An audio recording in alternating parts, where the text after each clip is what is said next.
Sunday, July 18. We're actually approaching 1 year, 1 year of meditation classes, which is pretty cool. Let's just set our intention, make aspiration, saying the four immeasurable prayer. May all beings have happiness and the causes of happiness. May all beings be free from suffering and the causes of suffering. May all beings not be separated from the happiness that has never known suffering. May they rest in equanimity, free from attachment, anger, and aversion. So today we're just going to go back to basics and really just do a bit of a meditation, little review, but calm abiding meditation practice, because that's such a foundational practice and foundational element of Buddhism. And those of you who are, not as interested in Buddhism, it's still a foundational practice of what drew you here. We've been focusing on Tonglen for the last 2 weeks. We'll check in with Tonglen on a regular basis. I think every couple of weeks, because I've been doing it more than I've ever done it, and I find it really really valuable, and especially in a place like New York where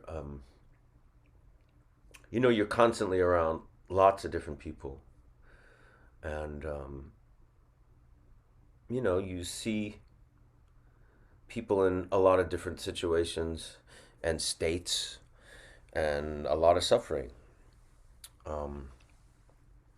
Some suffering you can affect directly with help or with, money or buying food or things like that for someone. And sometimes it's not really possible, and that's where Tonglen really can help. If you want to keep giving, I've been getting a lot of good feedback from you all regarding Tonglen. So if you want to keep giving feedback either through the email or today, when we go into the questions, you want to just talk about how it's been working or how it's not been working, what it's been doing. There's a teaching tonight at 9:30 p.m. Eastern, so that's 6:30 p.m. Pacific, 9:30 p.m. Eastern. Zonsar Khyentse Rinpoche is teaching on karma. Zonsar Khyentse is one of the great voices of Tibetan Buddhism, one of the great lamas and teachers, I think. And we're very lucky to have him in the world. And he's teaching tonight. If you go to Siddhartha's Intent YouTube channel, they don't always post it. I think Nick is putting it up on the chat function here. Siddhartha's Intent YouTube channel. They don't often put it up until closer to the teaching. Yeah, Nick put it up there. It's SIDDHARTHAS Intent YouTube channel. And if you don't see it, just wait, 9:30 you go on there and you should be able to find the live stream. It'll be well worth your while because he's amazing and brilliant. And he is teaching on karma tonight. He has a lot of good books. Not for Happiness, What Makes You Not a Buddhist, The Guru Drinks Bourbon. Those are just some of the titles of his books. They're all excellent. He spells his name, just so you know, DZONG. It's kind of tricky. DZONG SAR, Zongsar Khyentse, KHYENTSE. He also goes by the name Kensei Norbu. He's a filmmaker as well, and has made several movies. He's an artist as well as a Tibetan Buddhist Lama. A very fascinating individual and a very brilliant one. Okay, so let's meditate. I really particularly need some meditation today because my mind is very busy, as the mind will do. So most of you have done this before. So get into your posture, take your seat, either cross-legged or folded-legged or this, or, however you can be comfortable. A cushion is good. Often it's good to get your hips higher than your knees, or in line or level with your knees. It's just more comfortable. Straight back but not rigid back. Shoulders comfortably back, not like military attention style, but just relaxed. It's important to be upright yet relaxed. The head usually is tilted a little bit forward. The hands you could rest on your, I do this, or you could do this palm in the back of the hand, and curved and just rested in your lap, or like this. Sometimes they touch thumb to ring finger, or just like this.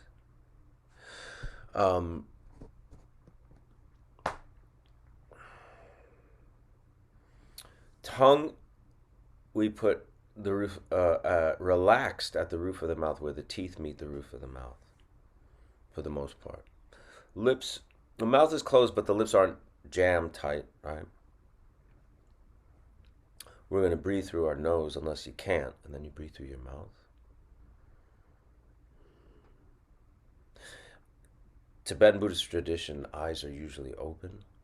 They're not fixed necessarily in an intense locked-in gaze, and they're not spaced out of focus. It's just kind of resting on whatever's in front of you. Preferably something that won't inspire or stimulate a story. By story, things you've done and regret, or loved and had fun with, or things you got to do that you're worried about or excited about, or things in the present that you think need your attention. Something that just is either inspiring you into meditation or neutral. Inspiring you into meditation could be a image of the Buddha, or one of the pantheon of Buddhist deities or teachers. Flower, it could be a photograph, something grounding, inspiring you towards being of benefit to all beings, that kind of thing. Let's start with the 9 purifying breaths, which we've begun to implement into our practice. So with the 9 breaths, we start with, usually they do it like this, right? So they rest the elbow. I like to go, we're going to start with the right channel. Traditionally, with men, it's white on the right. With women, it's red on the left. But you can define how you want to do that based on how you want to define yourself and relate to your energetic channels. It's not important. I usually consider the white channel on the right. The white channel relates to the negative emotion of anger. So we're going to work on purifying that. So we take forefinger, we do this Vajra fist thing, thumb and the ring finger, and close. We'll go to the opposite nostril. We'll breathe in pure white oxygenated air, full of enlightenment, into the white channel. And now we're going to blow out all the obscurations and blockages and negative emotions, anger, related to that channel and anger. 3 times.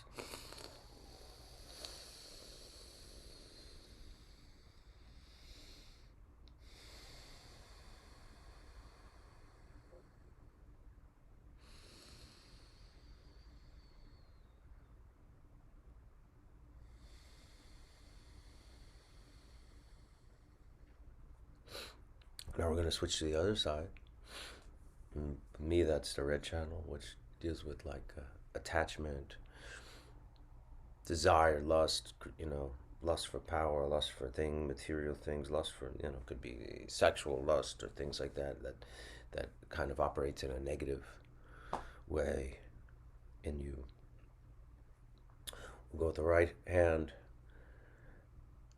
to the left side. So we're going to breathe in that pure, almost light-filled air into that channel, and then breathe out the negative blockages, obscurations, and emotions connected to that.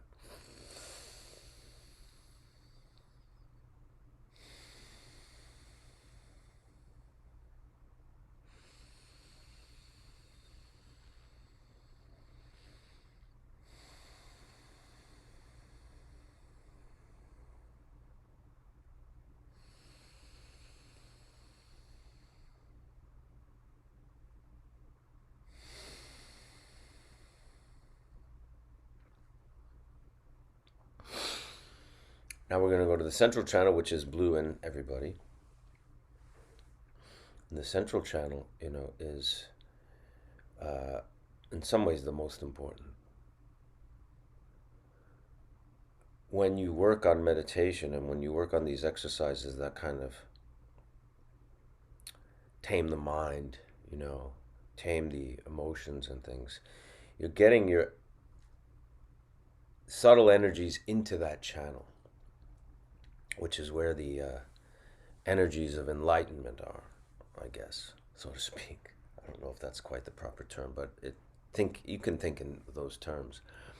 So the negative emotions that can be associated with that channel is ignorance. And when you think of ignorance in terms of not having the view of interdependence and impermanence and interconnectedness and non-duality and things like that. That's really the fundamental ignorance that we're talking about. So let's breathe in this clarity, this oxygenated air of clarity and enlightenment into that channel, and hold. The blue channel is where, and the around the navel in the blue channel is where all the channels meet at the bottom. So we hold it there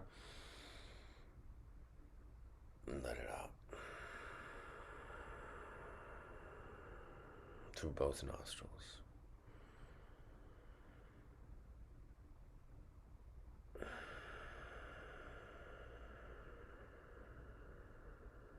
Now on the third breath, we're going to, instead of letting it out through the nostrils, we will let it out through the nostrils, but we're also visualizing that air being kind of ejected through the crown or the head, in merging our mind with space. The space around us, all space, not just outer space, immediate space as well. So you can do a little bit of a forceful ejection of breath, like and then rest in that for moments. Let's begin 9 minutes of meditation. How about 11 minutes? Even better.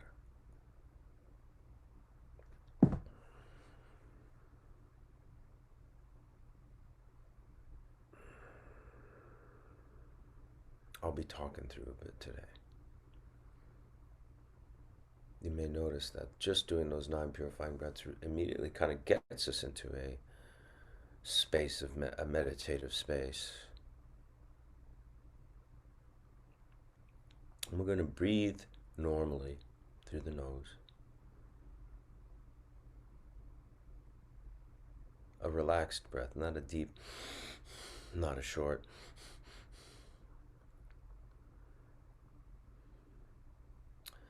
One of the techniques we use is focusing on the breath, focusing on where the breath goes in and out, which is this space right between upper lip and nostrils. Focus your attention on that space and the air moving in and out there.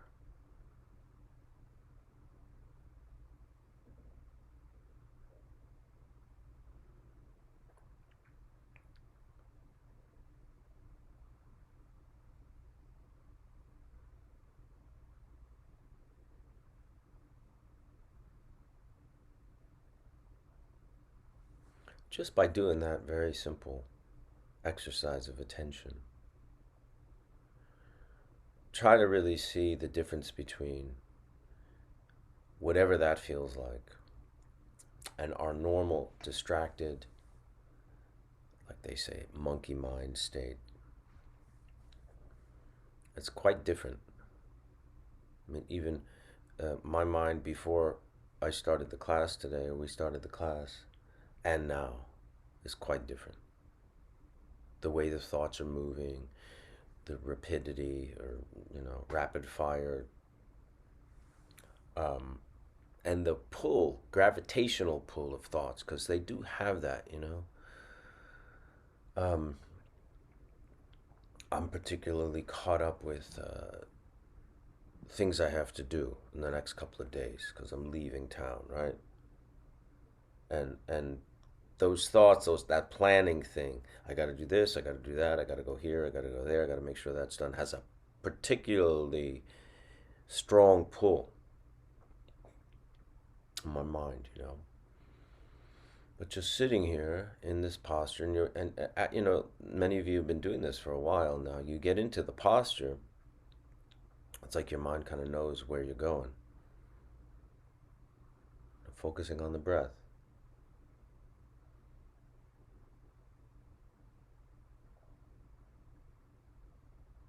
It's such a relief to get into that space. And as Garchen Rinpoche said, Buddha is not the name of a man. Buddha is the name of your mind. And as I'm going to probably say this a million times before we're done. I'm going to say it again. He does not mean this metaphorically. This is not flowery verse. This is the truth.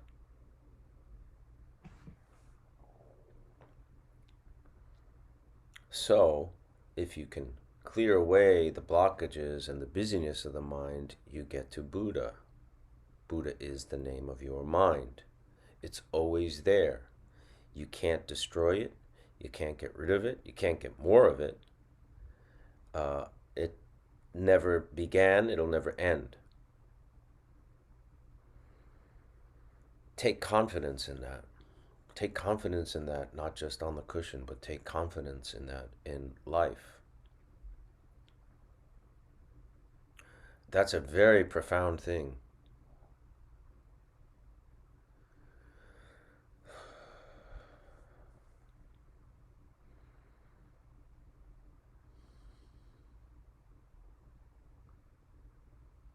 And have gratitude that there's teachers in the world that say those things so we can take refuge in them, and I mean take refuge from just the idea that it's just us, and that busy mind and those thoughts that have to control everything and give us peace and give us serenity. It's actually the letting go of those thoughts that give it to us. But we need the technique of meditation, and we need the blessings of the teachers who can point us in those directions. Very grateful for them. So, we're going to think. That's what the mind does. We use techniques in meditation to work with the thoughts, to tame the mind. We go to the breath as a way of focusing, stabilizing, settling the mind.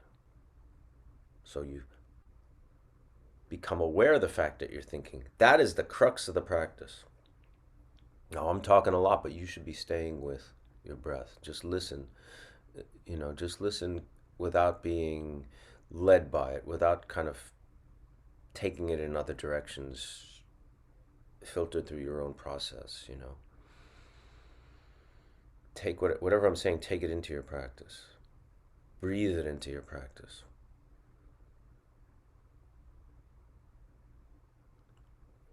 The key to the practice is becoming aware of the fact that you're thinking, because if you're aware of the fact that you're thinking, you can apply the technique and let the thoughts dissolve.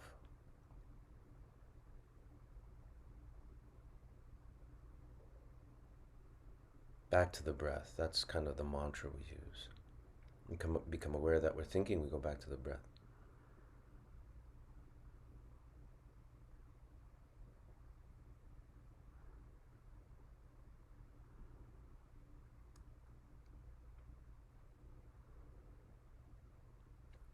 The other technique we use in this class is the image of the sky, clear, limitless, unstained, untarnished, blue sky, which represents the mind, represents the Buddha mind, the limitless potentiality of emptiness, empty of inherent existence, full of potentiality, the unborn sphere phenomena.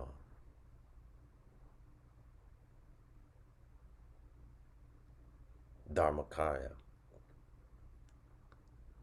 Thoughts arise like clouds and will dissipate. They come from the mind. They dissolve back into the mind.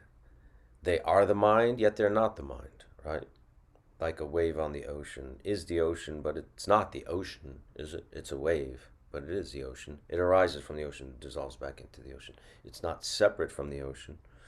You wouldn't say the wave is the ocean, but you could. You know what I mean? We've been doing this a while. So we kind of recognize the thought as arising from the sky and dissolving back into the sky from where it came.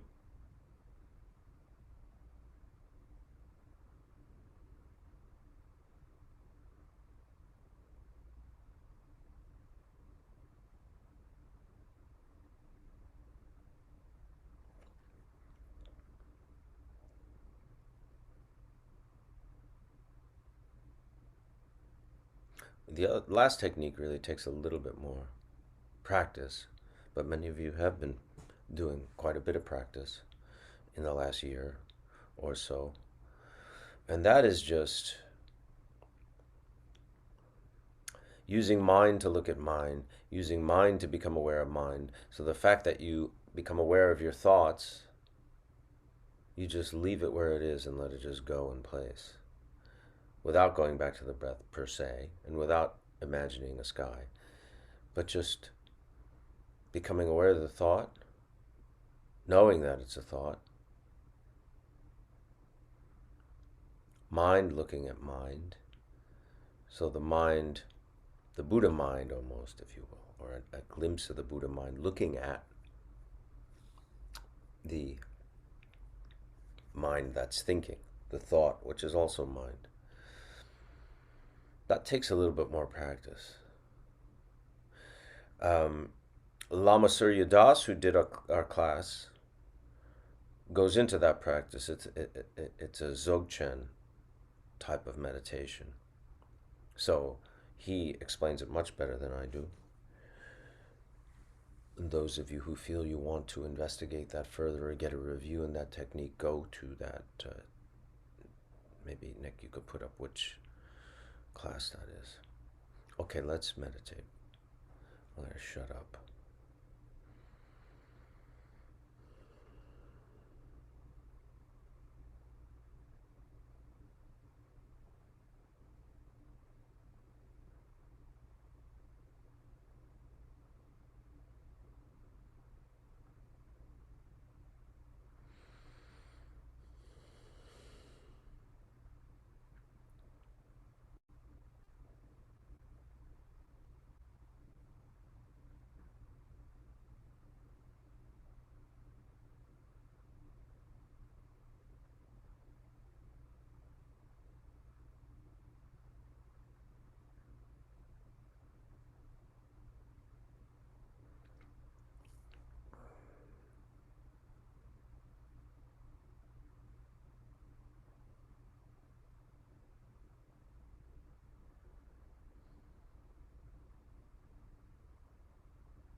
Okay. What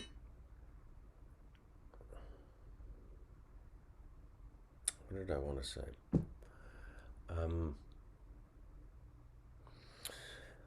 The fact that the mind is the Buddha means that we don't have to look or acquire anything externally to reach enlightenment, right? We do need to we do need the teachings so we can understand that path, right?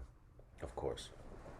But besides the teachings, which help us uncover this Buddha nature and relate to it or touch it or see it, there's nothing from the external that's going to do that. Even if you pray to Buddha or Guru Rinpoche or Tara or any of these deities, the ultimate truth, right? There's two truths. There's relative truth and there's ultimate truth. The ultimate truth says that there is about non-duality and emptiness. So even if you're praying to a Buddha or a deity,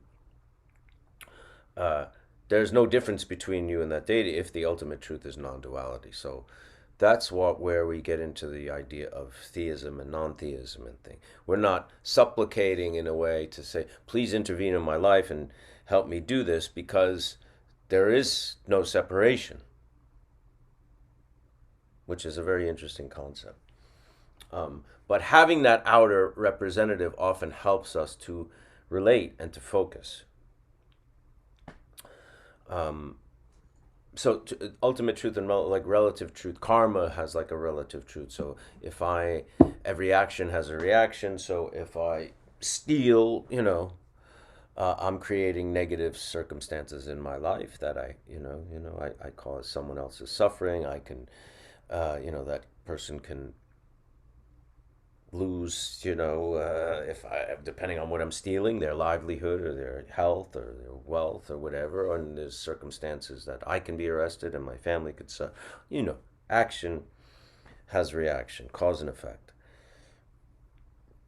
And on an ultimate level, when you talk about emptiness and non-duality, I'm not doing anything to that person because there's no separation. So that concept of oneness and emptiness and interdependence and interconnectedness, that being the reality, is more the when you talk about the ultimate truth.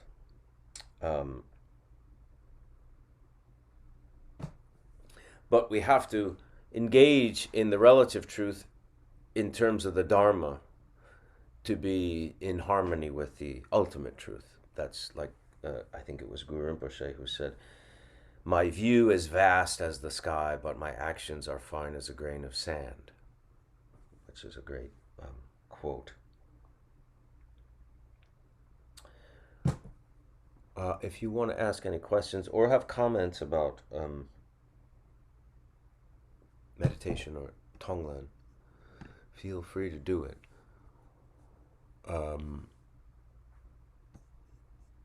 Not a question, just a thank you. Last week was my first class, and I'm excited to see where this will take me. This is a nice weekly reset for me, and the lessons learned will continue to take me through my week. Zonser Kensei Rinpoche, who's teaching tonight on karma, you go to the chat function, you'll see Siddhartha's Intent, YouTube. You could find that there 9:30 tonight Eastern. He taught on bodhicitta 2 weeks ago, a week and a half ago. And at the end of the class, he allowed us to take the Bodhisattva Vow with him, which is often like when you become a Buddhist, you take refuge vows. So you take refuge in the Buddha, the Dharma, and the Sangha being the community of Buddhists, the Dharma being the teachings, and the Buddha being the Buddha, and your teacher as well to some degree.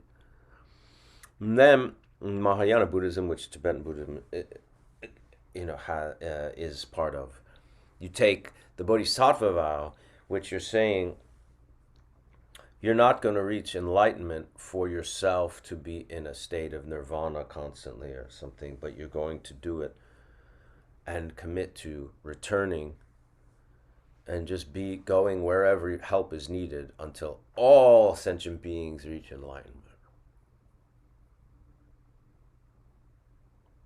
which in essence is about as compassionate a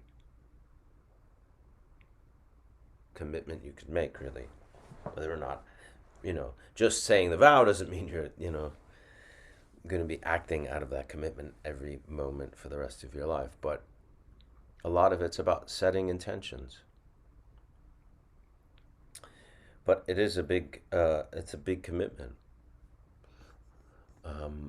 And you could probably see that teaching online, maybe at the Siddhartha's Intent. I don't know, but this is July 18th. Did I say July 18th at the start of class? I thought I did. Today is July 18th, Sunday. I find I do Tonglen anytime I notice I'm breathing. Thank you for helping me guide this path. Feel much more connected with my breath and the universe. I struggle feeling genuine when envisioning inhaling someone's pain who has caused me pain. Having a hard time envisioning genuinely and fully in my heart love for them. Something in me feels hesitation to understand their pain. Thank you for helping me walk this path. Something shifted. This is what I didn't know I needed. Yeah, there's a saying that I heard in like AA, 12-step, kind of communities. Fake it till you make it.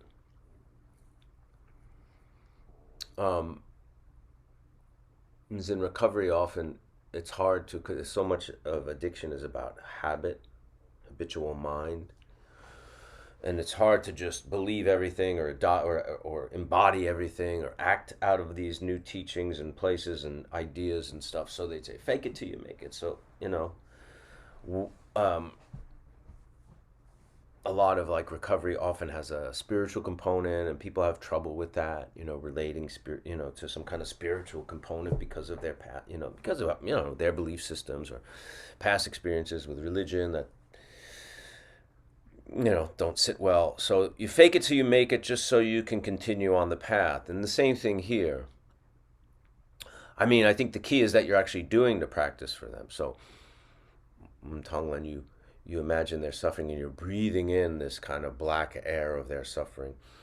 And you imagine it going into almost this black piece of coal or something, which once it's full, it transforms into a white crystal, and you breathe out that, that compassionate air back into them. It's a visualization and breath practice. And someone who's caused you a lot of pain, it's hard to do that because of our mental, attitudes towards them, our histories, our thoughts, our habitual response to them, our habitual perception of them. But the fact that you're doing it, even if you don't feel genuine, fake it till you make it. You keep doing it, and imagine that you're doing this process, or do the process, and imagine it's real. You are giving and receiving. You are taking and giving. That's what I would say. Fake it till you make it. But you're not really faking it, because you're actually doing it. You know what I mean?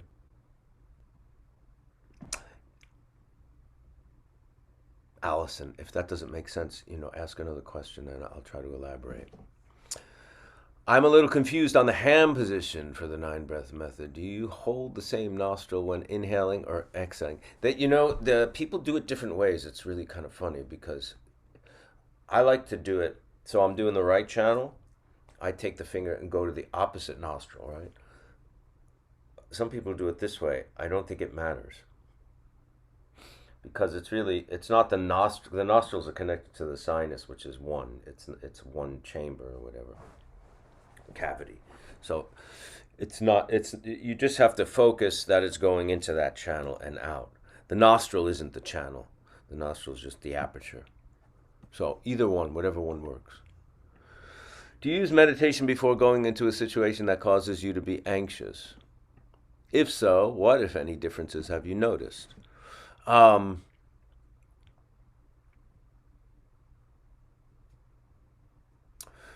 If I'm aware enough, maybe, sometimes. I wish I was more aware and did that more, use meditation going into a situation.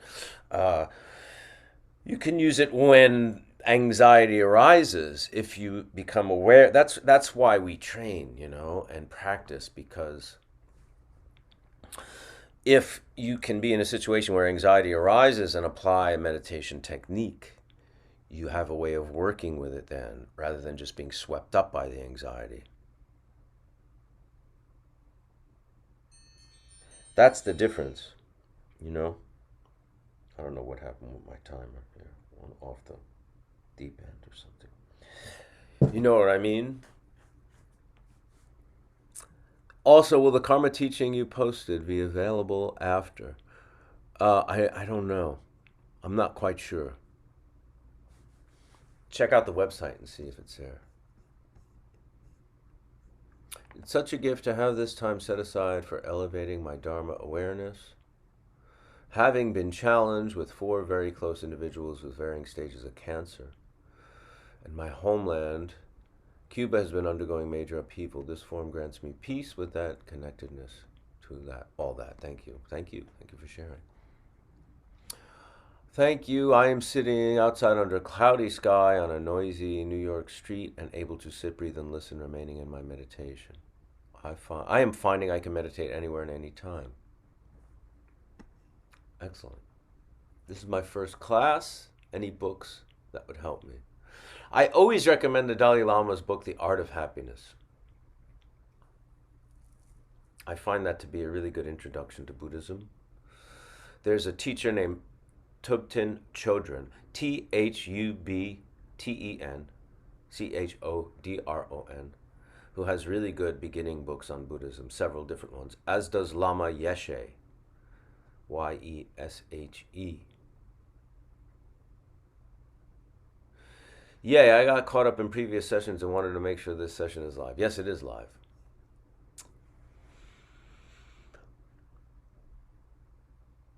Is your motivation to do this class related to your Bodhisattva vow? I'd like to say yes, but I mean, I don't know. Maybe. I can't say it's, Listen, this Buddhism and Dharma has become very important to me over the course of the last 15 years or so. When I got onto Instagram, a lot of people started asking me about meditation. So something that is that important, you feel is that important, if someone asks for that, I feel an obligation to, if I can, somehow share that. I can't say immediately thinking of I thought of the Bodhisattva vow when we decided to do this, but I just feel like if it's something that's important, precious, if you have an opportunity to share it, why not, right?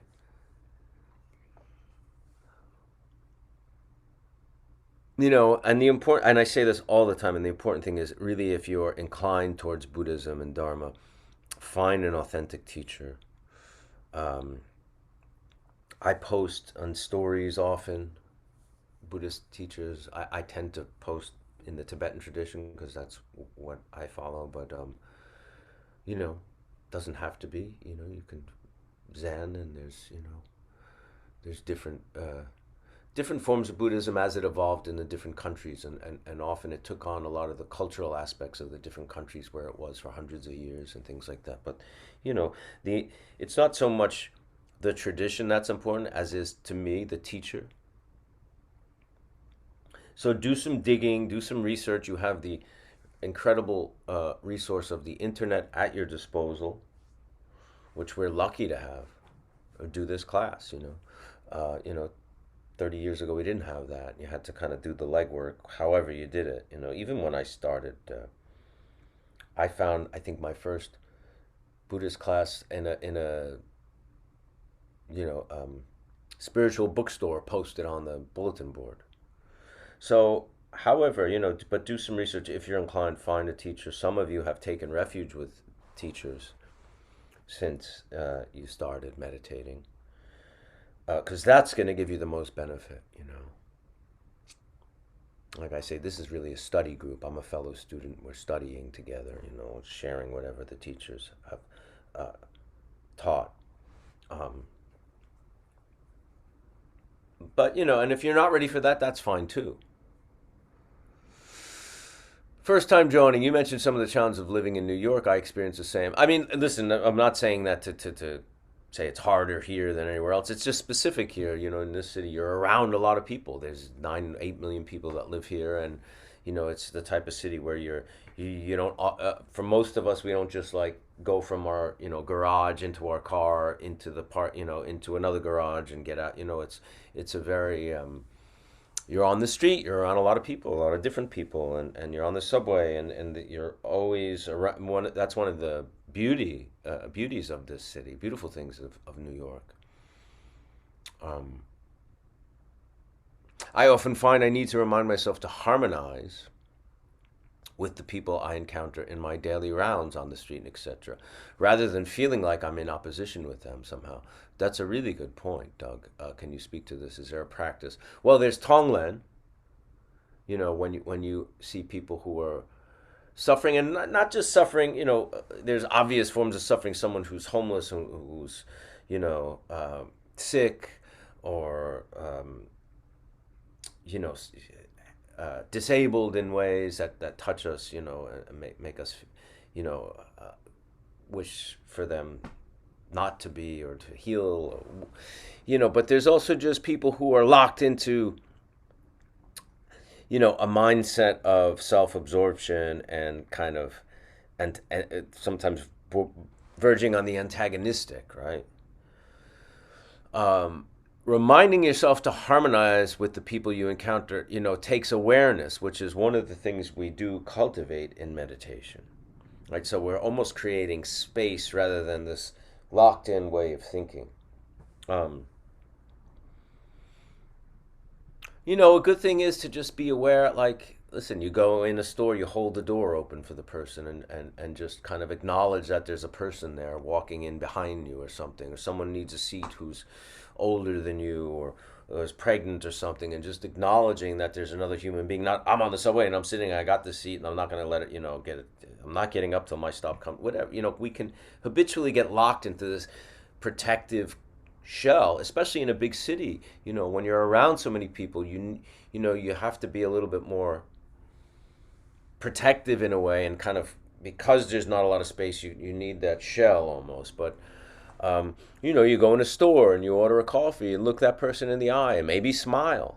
you know um, Learn people's names if you see them every day, the person you buy your morning coffee from in the store or something like that. Or you know sometimes wave to the person in the token booth, and in the subway, or whatever it is. If you see them every day, or just make eye contact. um, those little things where you acknowledge other people, small small exchanges of just awareness and courtesy, and kindness in a way, often can really have big effects in the world. um, I'll never forget. I've said it before. I'll never forget it because it was just such a clear example to me. We were on the subway. I was going to Yankee Stadium with my two boys. They were quite young, and we were on the train on the east side of Manhattan, in Midtown. It was very crowded, and these two older women got on. We were sitting, and my boys got up and gave them the seat. I didn't tell them to, but they decided to do that, and the two women were so happy. They gave my they gave them money. They gave my kids money, like $5 each or something, which was, it was just so funny. And they were speaking Spanish. They weren't speaking English, but and the people, because it was very crowded, a lot of people around saw it, and it made people happy, and people started talking to each other who were not together, and it was like this ripple that just happened in the subway car. It was, and I was just kind of sitting back watching it happen. um but you see someone getting into a taxi and they have 5 big bags of groceries, and you just stop what you're doing and go help them. Now that person, their mind is like, wow, somebody just stopped what they're doing to help me, and now they're in a better mood, and then they take that better mood into wherever they're going, into their next interaction. These little things, it's like if you're doing it with the mind, like you say, heart to harmonize with the people, or the mind of, listen, ultimately it's love, right? I'm not talking about romantic love or the love you have for your kid or your parent, but I'm saying it's loving kindness. That takes awareness to make the choice to do that rather than our habitual reaction to things, which in a big city can also be just like head down, go where I gotta go. I don't want to look anyone in the eye. I don't want anybody to deal with, which I understand too, because sometimes it's very hard and sometimes it's difficult and dangerous even, But it's a good comment. So, I like to think of coal instead of a hard metal disc coming into my heart chakra. Yes, that's good. That's kind of how I think of it. Can you please speak on guilt? Is that ego? Kind of, yeah. When it's about staying in the problem, it's ego, right? Because it's about how you're feeling.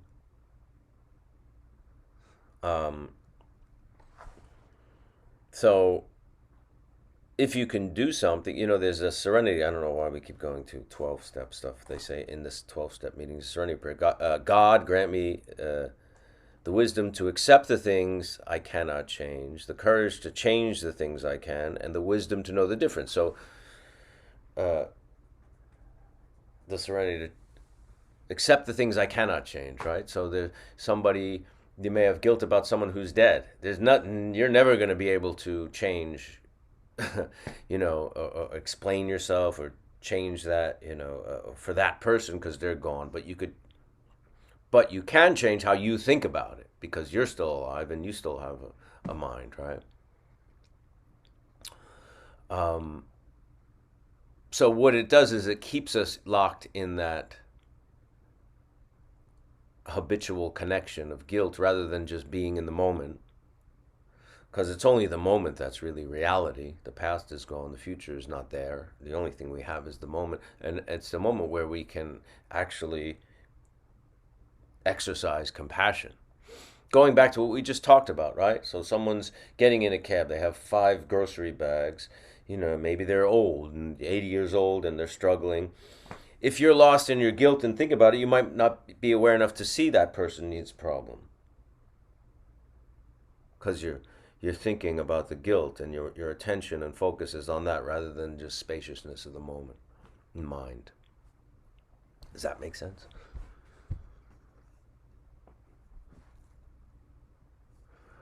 Thank you for sharing Dharma teachings. I've been coming to these classes for a few months and I've learned so much.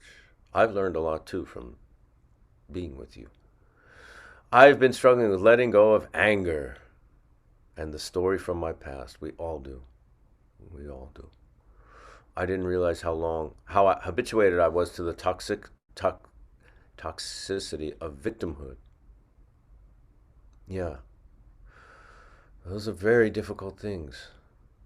They're very difficult and very painful, and when you talk about trauma and people who've perpetuated these traumatic things on you, they take a lot of work. And we always talk about, therapeutic work, with, therapists or psychiatric or psychologists, or those things are really important, I think, when these things are that heavy, Tonglen and the 9 purifying breaths are helping. It's frustrating and discouraging sometimes when those awful feelings arise. But I'm committed. Fake it till you make is my motto. Yeah, I mean, listen, it's frustrating and discouraging. Try to take the frustration and discouraging qualifiers out of it. They arise because, they're there, That's the where you're at karmically right now, is that these feelings are there. You're also karmically at a place where you've begun to deal with it through very specific practices like Tonglen and nine purifying breath, as you say, which is also a karmic thing and a very beneficial thing. You're not just completely habituated to that toxicity of victimhood anymore, right? You're working with it. So you've made progress. So, those feelings have to arise so you can practice these things and deal with it. Cut yourself a little break. Don't feel frustrated. Don't feel like it's a failure or a lack of practice or a lack of progress that these feelings arise. That's where we're at right now. I'm talking about very difficult emotions and energies to deal with. That's going to take a while, And, it take a while in the therapeutic work that you're doing as well, with whoever you're working with professionally, which I hope you are.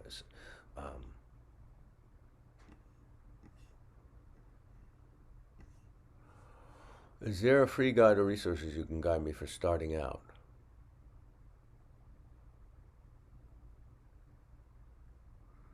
Um,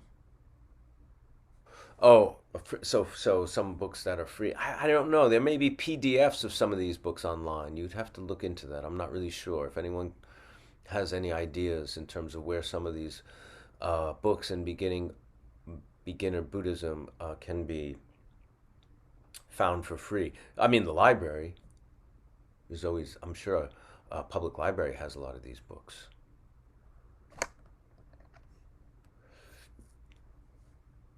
There are Catholic priests who practice Buddhism. Episcopalians hold meditation on Sundays before service. Meditation is not exclusively Buddhist at all. I mean, Christians have meditation, as well. Just because you're practicing meditation doesn't mean you're practicing Buddhism. When we started the 101 classes last year, the first 7 or 9 classes were just meditation. They weren't Buddhism. And just because of interest from the students, we started implementing some basic Buddhadharma teachings and practice. I've been stopping and petting dogs and taking photos during COVID. People love it and it keeps me sane. Always hold doors open, make people smile.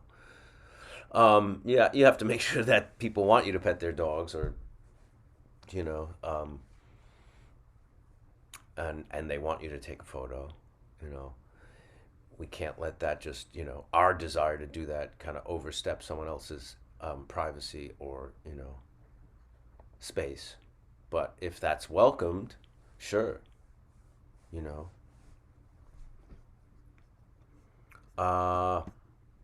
Okay. I think we are done with questions. It's almost 11.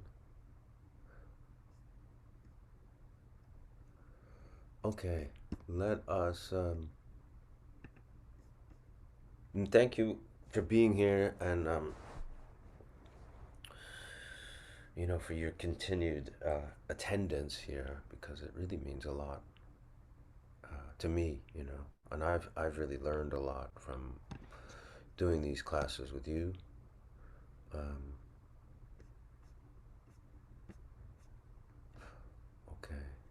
is that it? Yeah. Let's dedicate the merit from today's session for the benefit of all beings. By this merit may all beings attain the state of enlightenment and conquer the enemies of faults and delusions. May they be liberated from this ocean of samsara and its pounding waves of birth, old age, sickness, and death. Usually when we practice, whatever practice you're doing, you may be doing mantra recitation, you may be doing Tonglen, you may be doing a variety of different, depending on what your teacher's given you to work on as your daily practice or almost daily practice. And the three components are you set your intention, which we do with the four immeasurables. Then there's the actual practice, whatever that is, or meditation or Tonglen or prayer, whatever, and then the dedication. Good in the beginning, good in the middle, good in the end, as they say. But those three things are usually always together and important that we do that. Again, talking about ultimate truth, which is emptiness and interconnectedness, non-duality really being the ultimate truth. So we're not just doing this practice for ourselves to remind us, and even though if we don't fully realize that or embody that or act totally from that place, we fake it till we make it. But that goes a long way, because these things start getting in. They do start getting in on some level. Okay, thanks for being here. Thank you to our producer, Nick Solidio, who does this out of kindness and generosity, and without him, this would not be possible. See you next week.